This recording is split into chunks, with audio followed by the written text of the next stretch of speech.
वो बचपन से ही पेंटिंग का बहुत शौक था।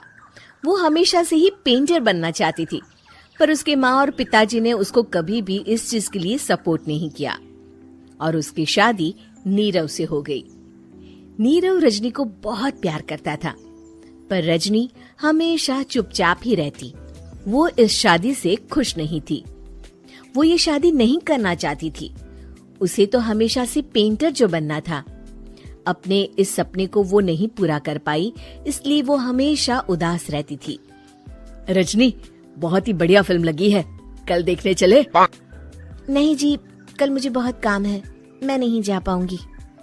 अच्छा तो कोई बात नहीं, संडे को चलते हैं। देखिए, मुझे फिल्म देखना पसंद नहीं है। आपको जाना है तो चले जाइए।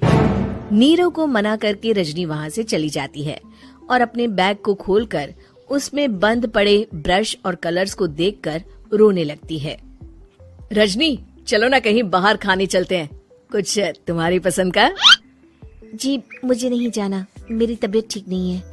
रजनी वहाँ से चली जाती है। नीरव को समझ नहीं आता कि रजनी उससे इतना दूर क्यों रहती है। वो जब भी उसके साथ वक्त बिताना चाहता है, रजनी कोई ना कोई बहाना बना देती है। एक दिन घर पर कोई नहीं था। रजनी घर का सारा काम जल्दी से खत्म कर लेती है। घर पर अकेले होने के कारण वो सोचती है कि वो आज पेंटिंग करेगी। वो अपने कमरे में जाकर पेंट ब्रशेस और कलर्स निकालकर जैसे ही कलर मिक्स कर रही होती है कि दरवाजे पर बेल बज जाती है। अब कौन आ गया इस वक्त? इतनी मुश्किल से तो मुझे पेंट करने का मौका मिला है। रजनी दरवाजा खोलती है तो उसकी सास अपनी सहेलियों के साथ खड़ी होती है और सब घर के अंदर आ जाते हैं। अरे बहू, सबको शरबत बनाकर पिला दे, बाहर तो बड़ी गर्मी है। उफ। जी। रजनी पेंट ना कर पाने से उदास हो जाती है। उसे गुस्सा भी आ रहा होता है कि उसने इस शादी के लिए हाँ क्यों कह दी। वो रसोई में जा रही होती है कि उसकी सास उसे रोकती है। बहू, सबके खाने का भी इंतजाम कर लेना, आज का लंच तो ये सब यहीं करेगी। हाँ। रजनी बिना कुछ कहे रसोई में चली जाती है। सबके लिए खाना बनाती है। सब खाना खाते हैं और रजनी घड़ी देखती है कि ये सब कब जाएंगे ताकि वो अपनी पेंटिंग कर सके। जब शाम होती है तब सब चले जाते हैं अपने घर। अरे बहू, सब तेरे खाने की तो बहुत तारीफ कर रहे थे, सबको बहुत अच्छा लगा खाना। आपको मुझे सुबह बताना चाहिए था ना कि आपकी सहेलियां आ रही हैं। पता भी है कितना वक्त लगा सारा खाना बनाने में। अरे बहू, तू ऐसे कैसे बात कर रही है मुझसे? तो और कैसे बात करूं?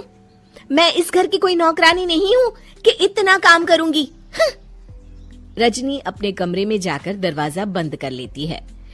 शाम को जब नीरव आता है तो उसकी माँ उसे पूरी घटना के बारे में बताती है। क्या रजनी ने आपसे इस तरह बात की माँ? हाँ, और पता नहीं उसे क्या हो गया है, शाम से बाहर भी नहीं आई है। मैंने तो कई बार आवाज दी, खाना भी नहीं खाया उसने। तू ही बात करके देख ले बेटा।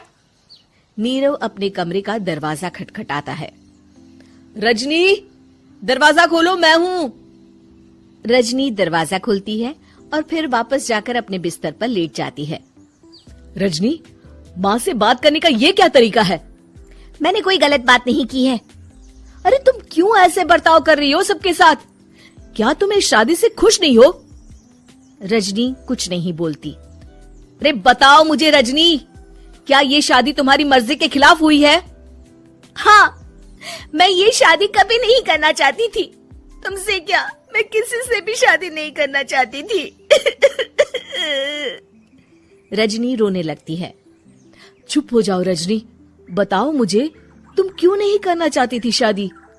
रजनी बेड के नीचे से अपने पेंटिंग्स, कलर्स, ब्रश, पेपर्स निकालती है। इतने में उसकी सास भी कमरे में आ जाती है।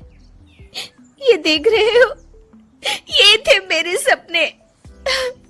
मैं पेंटर बनना चाहती थी, पर माँ पापा ने कभी सपोर्ट नहीं किया और मेरी शादी करवा दी। मेरे सारे सपने टूट गए। हर वक्त बस गुस्सा आता रहता है मुझे। मैं जानती हूँ कि आप लोगों की इसमें कोई गलती नहीं है, पर मैं क्या करूँ, मुझे समझ में नहीं आता।